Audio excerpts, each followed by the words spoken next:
Hello students, I am Sridhar Jalapati. Welcome to my YouTube channel Sridhar Jalapati Aptitude Classes. In this video, I will be explaining numerical ability questions from TCS DRC test. I have already explained 50% of the questions in part 1 video. I hope you have gone through part 1 video. In this part 2 video, I will be explaining the remaining questions from numerical ability sections to numerical ability section from DRC test. I am uploading separate videos for reasoning ability questions as well.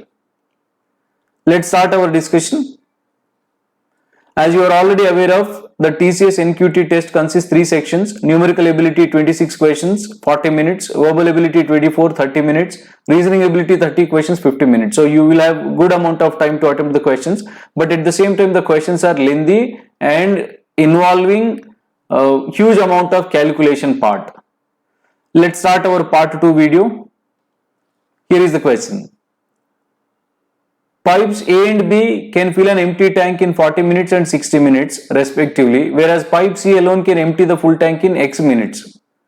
All the 3 pipes are open for 24 minutes and then C is closed. A and B together can fill the tank in another 15 minutes. What is the value of X? Now when you read the question for the first time, appears to be very clumsy, but it's a straightforward question. First of all, A and B together take how much time to fill the tank? A in 1 minute 1 by 40, B in 1 minute 1 by 60, both are filling, so LCM 120, this is 3 plus 2, 5 by 120, 1 by 24. In 1 minute, they can fill 1/24th part of the tank, that means total tank will be full in 24 minutes. Now here, all the 3 taps are open for 24 minutes, that means in 24 minutes, A and B can fill full tank. But when there is an empty tank, empty tap, empty pipe which is C, still A and B have to work for another 16 minutes. Now what part of the work that A and B together can perform in 16 minutes?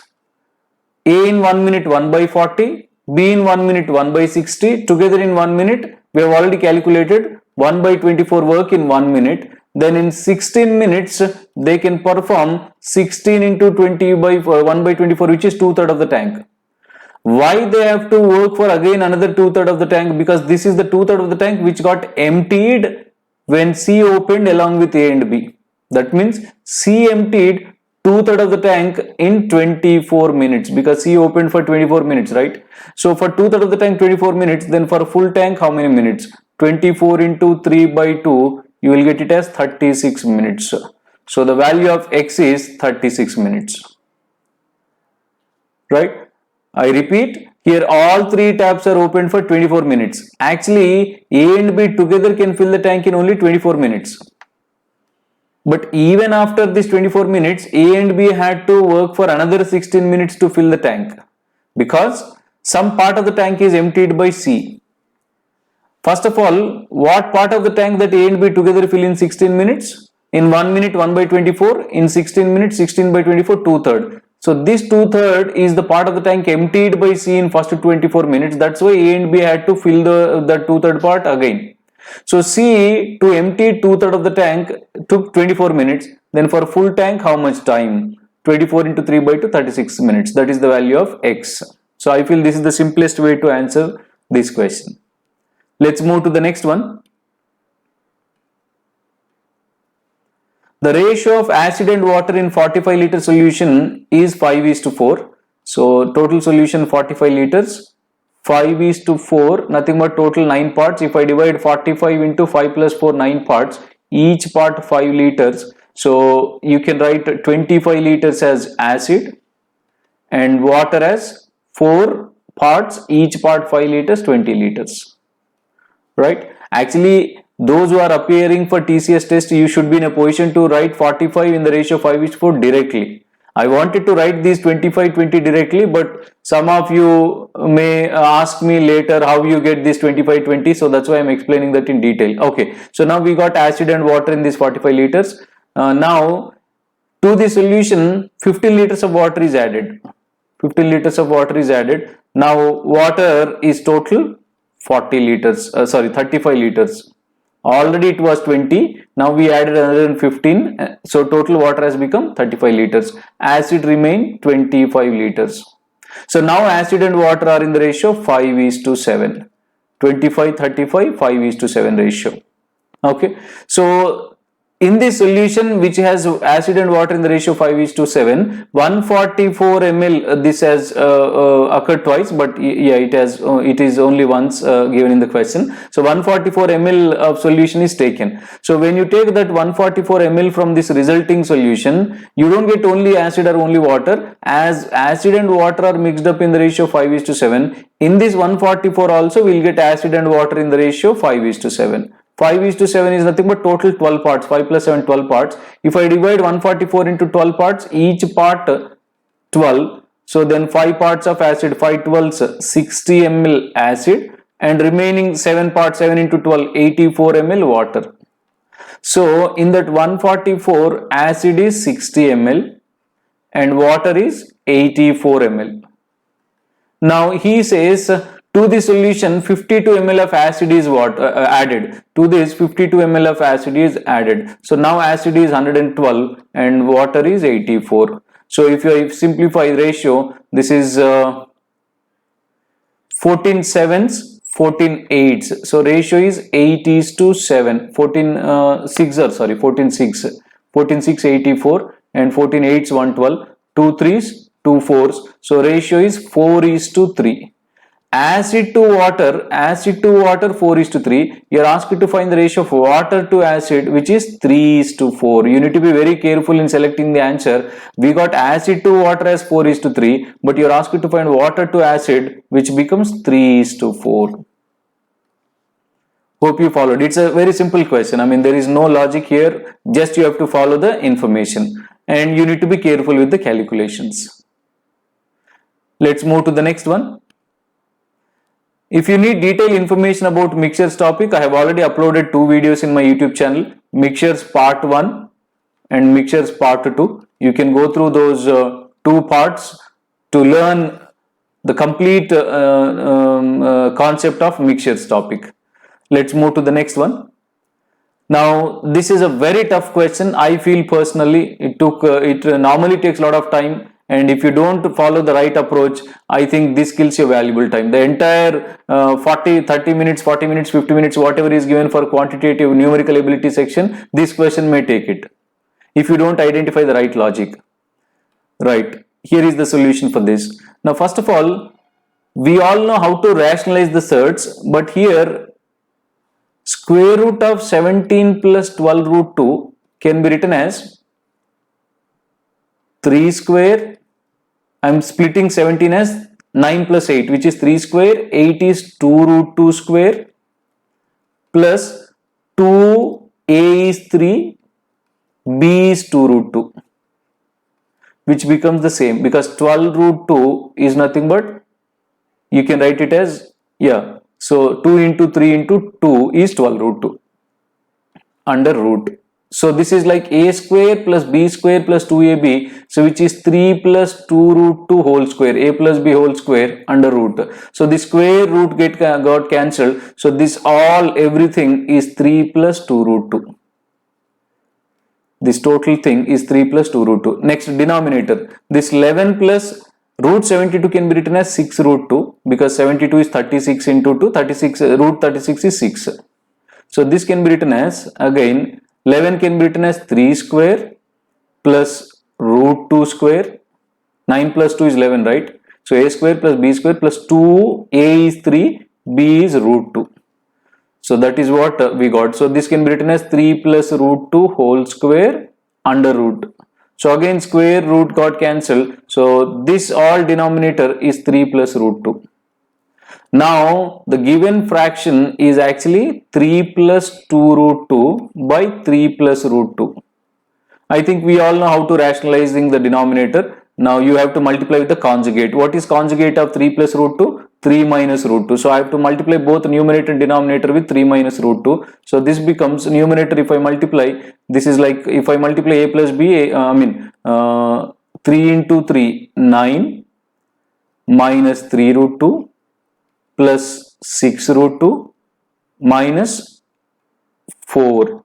2 root 2 into root 2 is 4 by, this is a plus b into a minus b, a square minus b square, that is 9 minus 2, which is 7.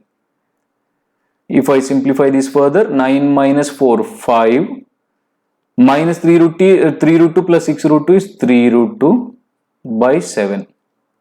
Now this everything is given, this can be still simplified as 5 by 7 plus root 3 by 7, 3 by 7 root 2. 5 by 7 plus 3 by 7 root 2. This is given as a plus b root 2. This is given as a plus b root 2. So if I compare, we got a value as, if I compare this expression, we got a value as 5 by 7 and b value as 3 by 7. We are asked to find a plus 3b, that is 5 by 7 plus 3 into 3 by 7, 9 by 7, which is 14 by 7, which is 2. Answer is 2. That is option 3.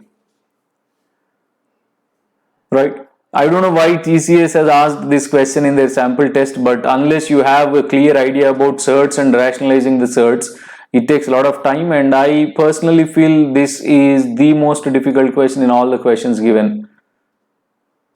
Let's move to the next one. If you want to listen to this explanation again, you can pause the video, you can rewind, and you can watch it again and again till you understand. Let's move to the next one. When 5075, 3584 and 2732 are divided by the greatest number d, the remainder in each case is r. Then the value of, okay. So this is actually from a concept called HCF. In a HCF concept, in HCF topic, we have a concept called when certain numbers are leaving the same remainder in each case when divided by something, then that HCF is, like if the numbers are a, b, c, then you have to find the HCF of a minus b, b minus c, a minus c. Right? So here the numbers are given. As they are all leaving the same remainder, then HCF of these numbers is, like if this is a, b, c, then a minus b, b minus c, a minus c. For those numbers you have to find the HCF. So here first one, 5075 minus 3584, so it is 1 and 79, and this is 4, so this is 1491. And then second, 5075 minus 2732, this is a minus b, this is a minus c, so 3, 4, 2 and 2, 2243, sorry, this is 3, 10 minus 7, 3. And then next b minus c, 3584 minus 2732, so 2, 5 and this is 8. Right, that's it. So now I have to find the HCF of these three numbers. So to find the HCF, first find the HCF of any two numbers. I'm going to find the HCF of first and last number. So to find the HCF, I think you all know, we divide the bigger number with the smaller number. 1491 with 852. 852 once, 852. Remainder 9, and this is 8 minus 3, and this is 639. And this remainder becomes divisor, and the previous divisor becomes dividend. 639 1, 639, and again remainder 3, this is 1, and this is 113.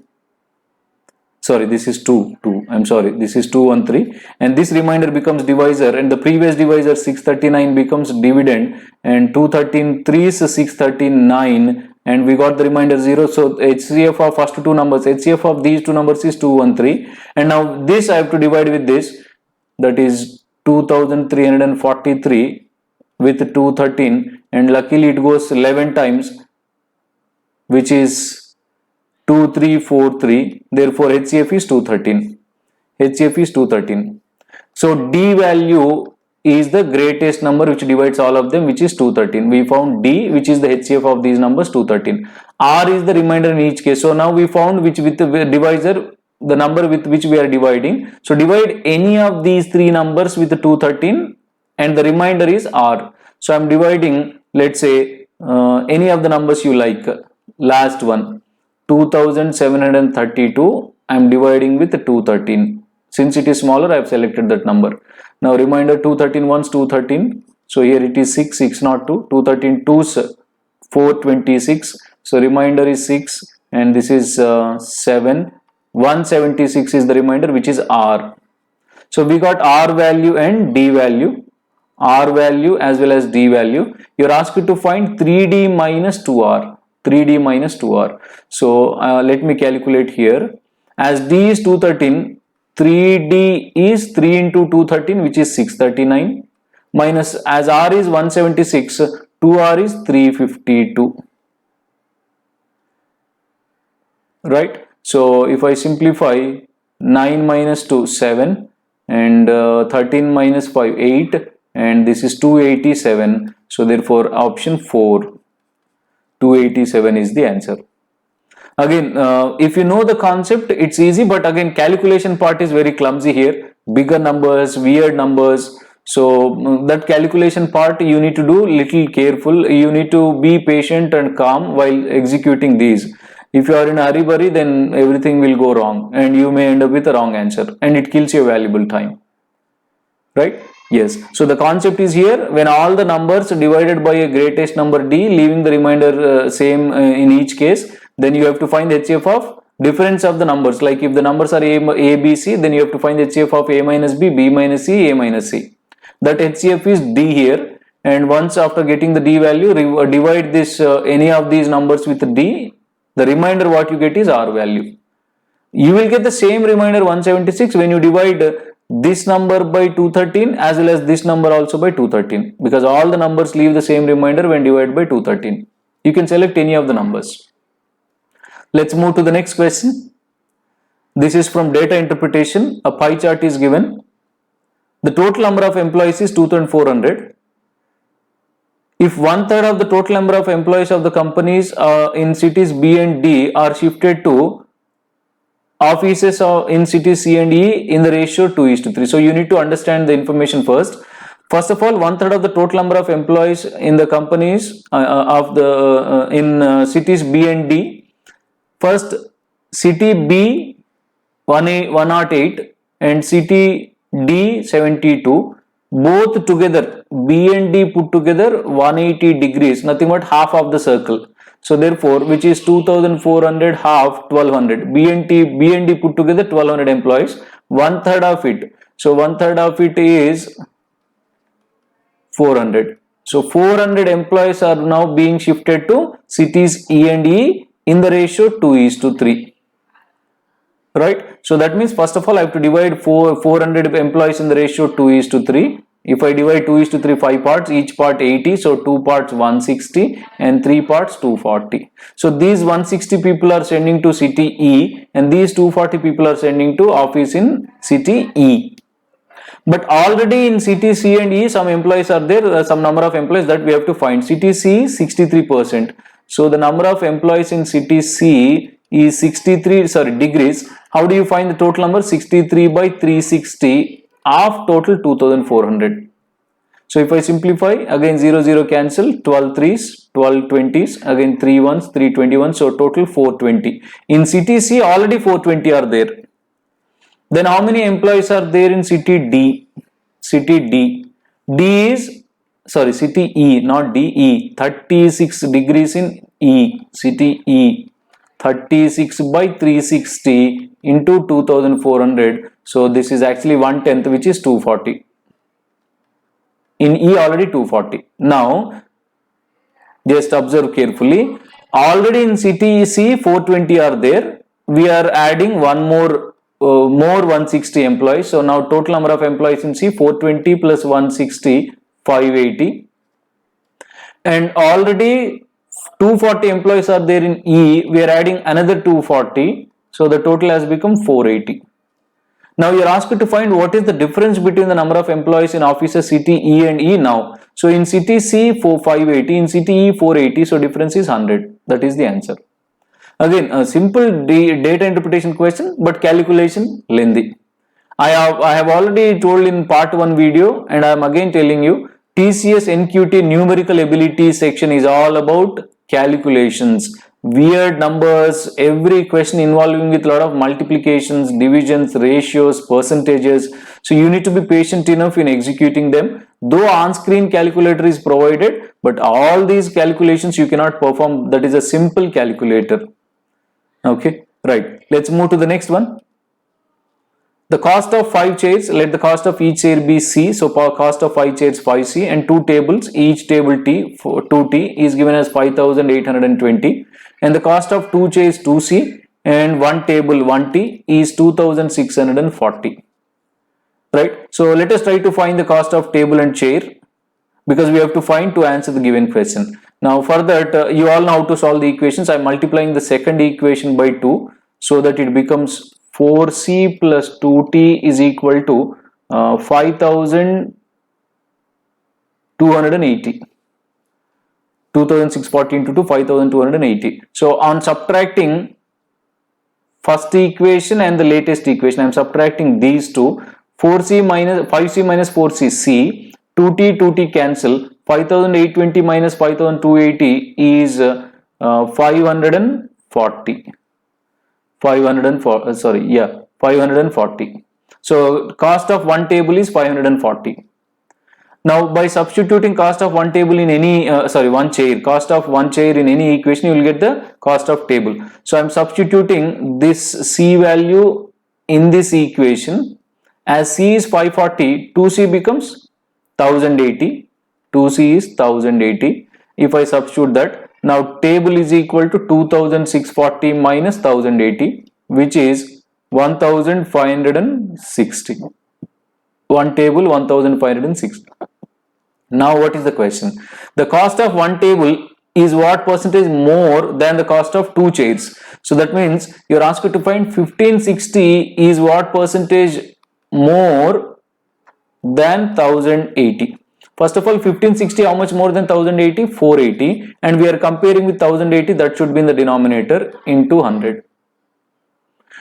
The one which we compare numerator with which we compare denominator. That is the rule you have to follow in comparison. So if I simplify, again 0 0 cancel, 12 4s, 12 9s. 4 by 9 is 44.44%. So he asked us to nearest integer, which is 44. That is the answer. Now again, this is one of the simplest, easiest questions out of all the questions given in numerical ability section. A simple equations question, but again involving with a lot of calculations. Next one. Trains A and B start moving at the same time from stations X and Y. Let this be station X, let this be station Y. And from here a train is moving, A train is moving towards Y, and from Y another train is moving towards X, and it is B, train B. So obviously they are moving in opposite directions, so they meet somewhere.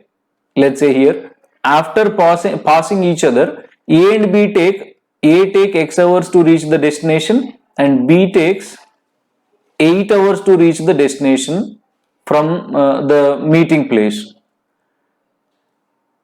If the speed of B is 25% more than that of A, then what is the value of X? If speed of B is 25% more than that of A, what is the value of X? Here, this is a standard question from time and distance where we have a shortcut for these kind of questions. There is a formula, that is, whenever two trains traveling in opposite direction and after meeting, if they take A hours and B hours respectively to reach their destinations, then the ratio of their speeds is root B is to root A. Root B is to root A. Right? So here, what are the values given? They are taking 8 hours, X hours and 8 hours respectively. So as they are taking X hours and 8 hours respectively, ratio of the speeds, this is A, this is B. So ratio of speeds is root 8 is to root X. Root 8 is to root X. But given that B speed is 25% more than that of A, let us assume A speed as 100, then B speed is 25% more than that, 125. Right? So if I equate root 8 by root x is equal to 100 by 125, 25 fours, 25 fives, squaring on both sides, 8 by x is equal to 16 by 25, 8 ones, 8 twos, so you will get x is equal to 25 by 2, which is 12 1 by 2. That is option B, second option. Here the standard point is, after meeting, if they take A hours and B hours respectively to reach their destinations, then the ratio of their speeds is root B is to root A. In this question given, they are taking x hours and 8 hours, therefore ratio of their speeds is root 8 is to root x. We are also given that B speed is 25% more than that of A speed. So if I assume A speed as 100, then B speed is 25% more, 125. So if I equate this ratio of speeds to this ratio, I got x value as 25 by 2, which is option B. So this question someone can answer in no time when you know this concept. Right, let's move to the next one. The difference between the outer and inner surface of a right circular metallic pipe, it's not inner surfaces, it's inner surface areas or inner surface, okay, whatever. Metallic pipe 14 centimeter long is 176 centimeter square. By the way, circular metallic pipe is always in the form of cylinder. So surface area of the cylinder is pi r square h. As it is about inner and outer, let us assume the outer radius be r and inner radius be small r. So it is pi r, sorry, not pi r square h, it is 2 pi r h. I am sorry, 2 pi r h actually. So it is 2 pi capital R h minus 2 pi small r h is given as 176.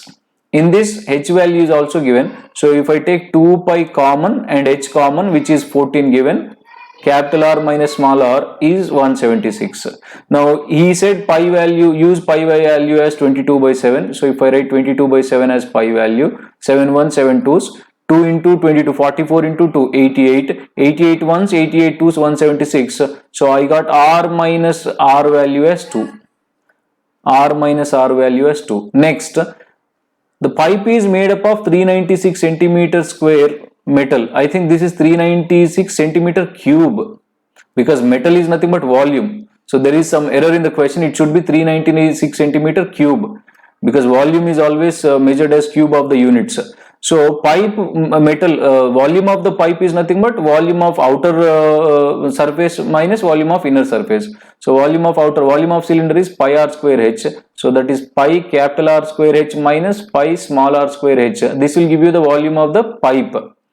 So that is pi, if I take common, and h also, 22 by 7 into 14 h, capital R square minus small r square. So this is 7 1 7 2 is 44 into, now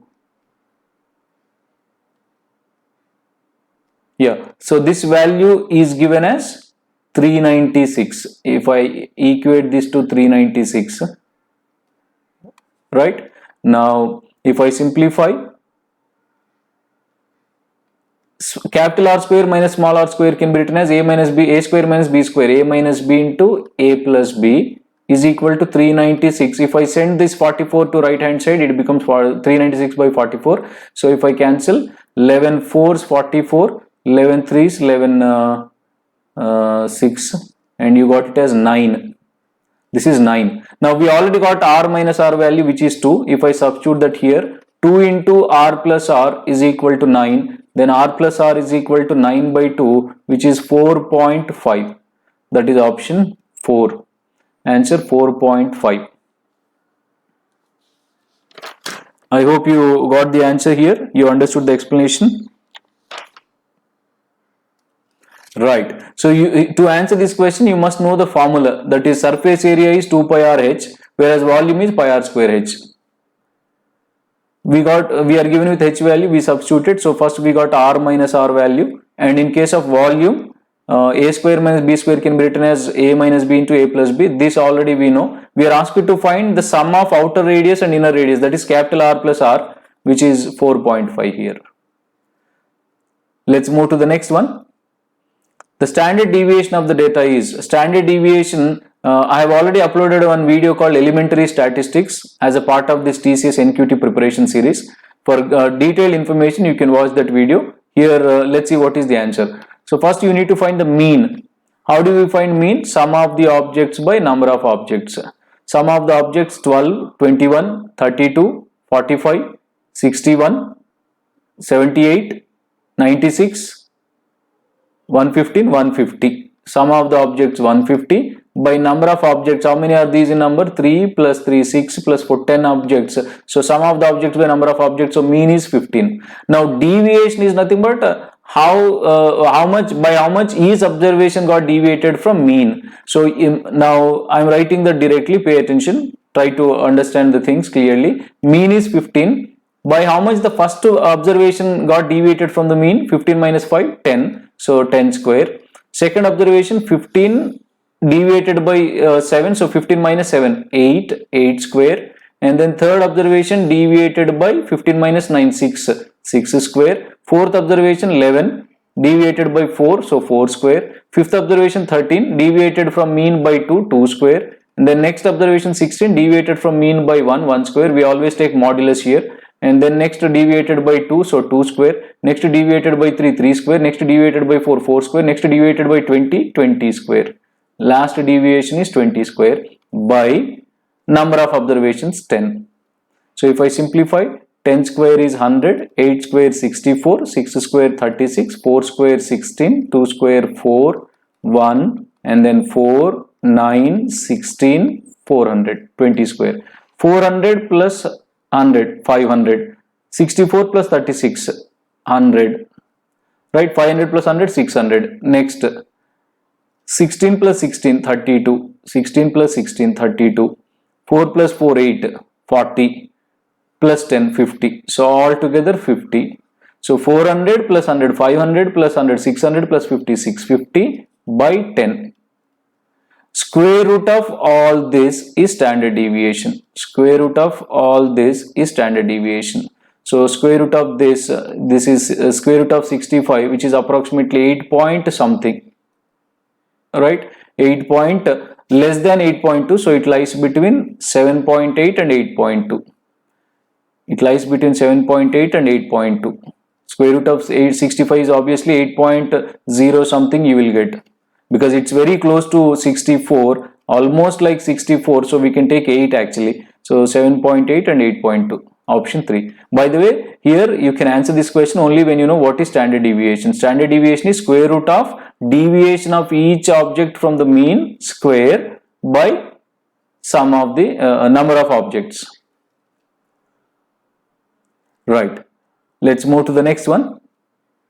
A sum of x is divided among, it should not be between, A, B, C, D, such that the ratio of shares of A and B is 9:5. At the end we are given A share, which is 999. So 9 parts of A share is 999. Then each part 111. 5 parts of B share is 555. 9 parts 999.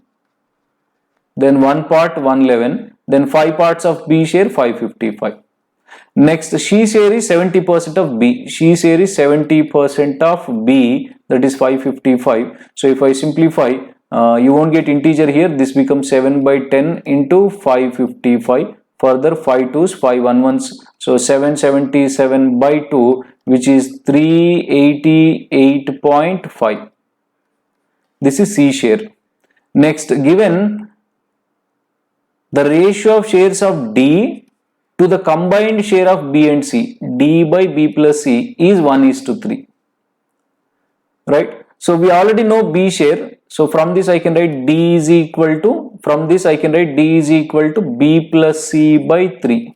Just now we got B C value and we already got B value. So B plus C is 555 plus 388 by 3. So if I simplify, this is 0.5. Now 8 plus 5 13, and then 8 plus 5 13, 1 carry 14, and then 943 by 3. So if I simplify, I will be getting it as 314.5, 314.5. So this is D share. Now x is nothing but the total money. X is nothing but A plus B plus C plus D. That is A 999 plus B 555 plus C 388.5 plus D 314.5. This sum we want. On adding all these, you can take it as let's say 1000, or you can write the numbers like this: 999, 555, 388.5 and 314.5. First of all, sum of these two, if you take 600 and 88 plus 14 is 102, 103, 703. Sum of these two 703, and sum of these two this is 1554. 1554 plus 703 is 2257. 2257. That is option C. Again, question is simple because of the numbers. It got again lengthy one. See, we are getting decimals for all these. So it's very clear that the paper is designed in such a way that they want to test your calculation techniques, your addition, subtractions, multiplications techniques. Right. So answer option C. Next one. What is the mean of the mode and median of the data given below? What is the mean of the mode and median of the data given below? So for this data, first we have to find mode and also median. Mode is nothing but the one which occurs more number of times. I think here 6 occurred 3 times and no other number occurred more than 3 times or 3 times. So 6 is mode. That's clear. Median. To find the median, first you have to arrange all the objects in ascending order, right? And then the one which occurs in the middle is the median. So write all the observations clearly. So 1 occurred twice, 1 1, next 2 2 2 times, 3 3 2 times, 4 4 2 times, and 5 5 2 times, 6 3 times, just now we have seen, 7 2 times, 8 2 times, 9 2 times. So total how many? 1 2 3 4 5 6 7 8 9 10 11 12 13 14 15 16 17 18 objects. So 4 4 8 4 12 4 16 plus 3, I got 19 objects here. I think 5 twice, 7 twice, 8 twice, 1 twice, 2 occurred only once. 2 has occurred only once. That is the error I have taken. I have taken 2 twice, so that occurred only once. So since these are 18 objects, median is nothing but the one which lies in the middle. But when there are even number of objects, you will see 2 numbers in the middle. 8 on the left hand side. 1, 2, 3, 3, 6. These 8 on the left hand side. And these 8 on the right hand side. So these 2 are in the middle. Average of these 2 is the median, which is 5.5. So we found median and mode. Median is 5.5. You are asked to find mean of these 2.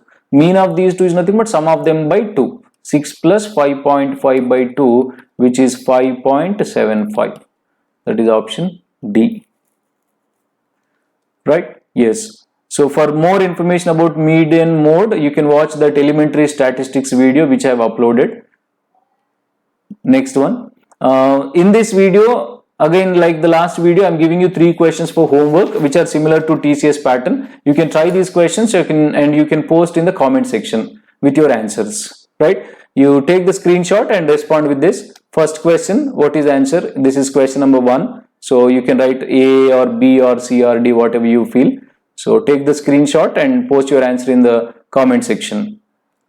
Second one, here is the question. This is second question. So in the comment section 2 and write what is your answer, 1 or 2 or 3 or 4 or whatever the options, 1, 2, 3, 4, 5. Whatever you feel the correct, write it.